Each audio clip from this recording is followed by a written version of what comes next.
আপনি স্যার বিশ্বাস করবেন না, আমার স্যার ৫৫ বছর বয়স, আপনি মনে করতে পারে স্যার শেরপুরে আমার মা বলে বাবা তো ঘৃণা করে না, আমার ঘৃণা করে না,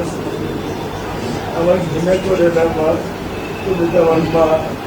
পরিবেশে আমার মেয়ে দুটাকে আমি যাইতে পারতে পারতাম না, তাদেরকে দেখতাম শীতের সময় স্যার ৫টা বাজে যখন স্কুলে নির্মাণ হয় তারপরে আমার কিন্তু তাদের চালাই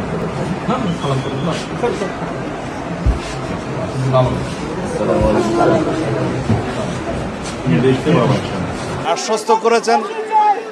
রামি স্যার বড় বোন তার জীবনের